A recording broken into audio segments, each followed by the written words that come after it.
पानी देने वाले आ गए, इसलिए माफ करना, अब वोट मोदी को मिलेगा। हर बार इस बात के नाम पर वोट पड़ा, अब की बार वोट, अब की बार नहर, अब की बार वोट, अब की बार नहर। हरियाणा में बीजेपी की सरकार बनी तो आपने राजस्थान में पैर ऊपर कर दिए। मौका होता है एक चीज का। 34 साल जिनको आपने वोट दिए हैं उनको दिल्ली में और राजस्थान में दोनों जगह सरकार थी। आपने क्या पता कहा कि नहीं कहा उनको, पर मैंने ये सुना है, मैं 34 साल से, तो मेरी उम्र 60 साल से ऊपर है, 34 साल तो मैंने सुना है, 30-32 साल से राजनीति भी कर रहा हूँ। हर बार इस बात के नाम पर वोट पड़ा, अब की बार वोट, अब की बार नहर, अब की बार वोट, अब की बार नहर, पर हुआ कुछ नहीं। हमारी सरकार का दुर्भाग्य है कि पहली बार जब हमारे यहाँ सरकार बनी, संतोष जी बने तो हरियाणा में सरकार नहीं बनी। नरेंद्र जी के समय हरियाणा में सरकार बनी तो आपने राजस्थान में पंजे ऊपर कर दिए। अब एकदम सुनहरा मौका आया है, दिल्ली में हमारी सरकार, हरियाणा में हमारी सरकार, राजस्थान में हमारी सरकार, और मौका आया है तो 60 दिन में नहर का आधा काम आपका कर दिया। MOU हो गया, कैसी नहर होगी, कितना पानी मिलेगा, किस माध्यम से आएगी, सब कुछ खाका तैयार हो गया।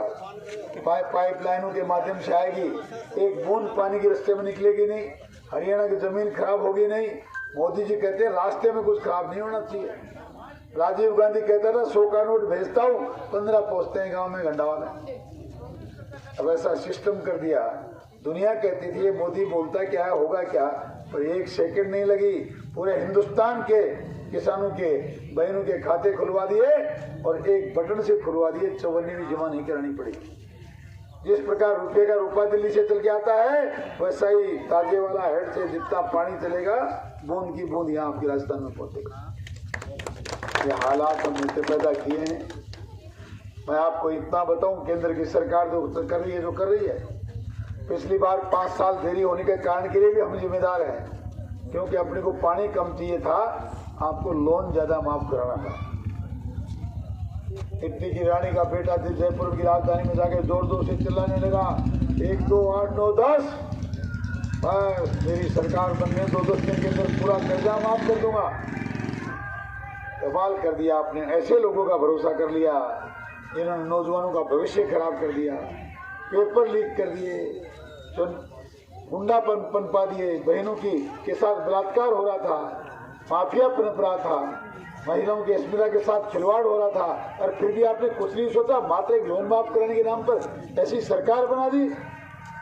और सरकार बनी तो बनी, अल्पमत में बन गई, जो अशोक गहलोत पूरे 5 साल कभी होटल में, कभी कोरोना में, कभी पेपर चोरी में, कभी पेपर लीक में, अभी इसी काम में लगा रहा।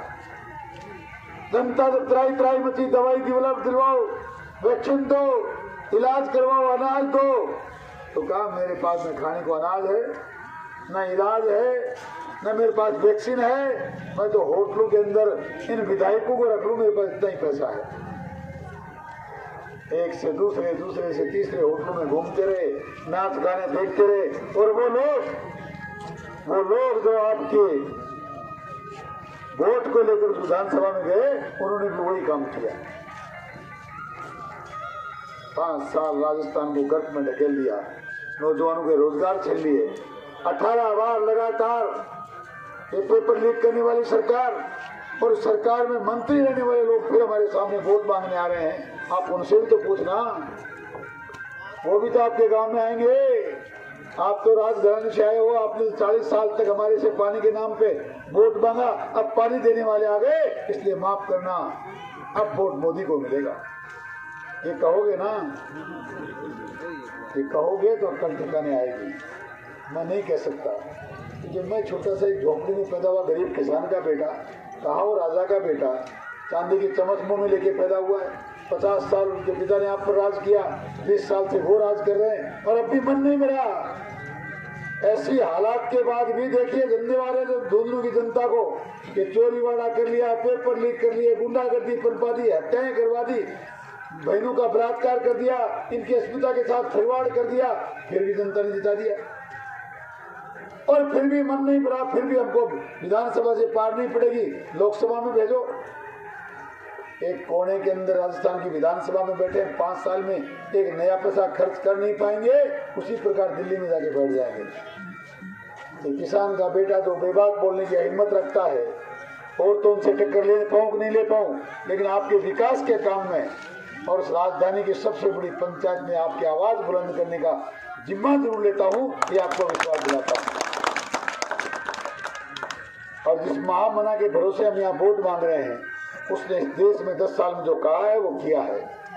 317 हटाऊंगा कहा था तो हटाया, 35 से हटाऊंगा कहा था तो हटाई, 3 तलाक का काला कानून खत्म करूंगा तो किया।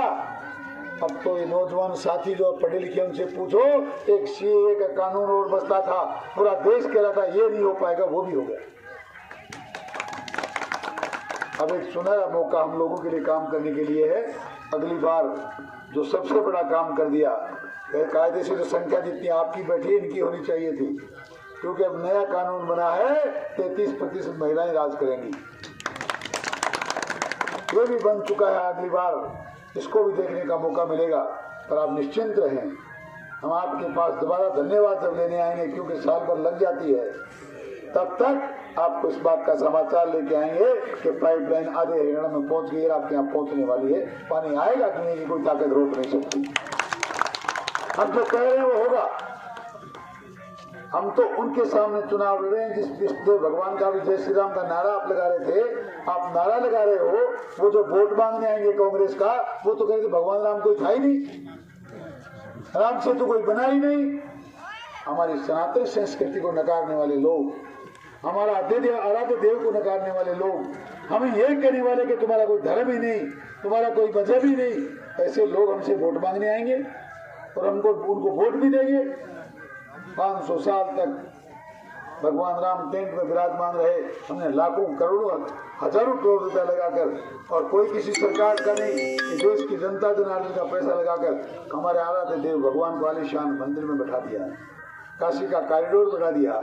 इतना ही नहीं, जब तक मनमोहन की सरकार रही, रोजाना आता था 1 लाख करोड़ का घोटाला, आज 2G स्पेक्ट्रम का घोटाला, आज पनडुब्बी घोटाला, आज भोपाल घोटाला, आज कॉमनवेल्थ घोटाला। 10 साल में किसी ने घोटाला सुना? रुपये जरूर लिखे जाते हैं लाखों करोड़, लेकिन लाखों करोड़ हैं। आज अस्त्र शस्त्र बन रहे हैं, आज टनल बन रही है, आज अटल सेतु बन रहा है, आज एक्सप्रेस हाईवे बन रहा है, आज वंदे भारत ट्रेन चल रही है। हिंदुस्तान के विकास को पंख लगाए हैं मोदी ने। इसलिए आने वाली 19 तारीख को देश के यशस्वी प्रधानमंत्री मोदी के नाम पर वोट डालना है, कमल के फूल का बटन दबाना है, इतना निवेदन करने आए हैं। आपका बहुत बहुत धन्यवाद। जय हिंद, राम राम।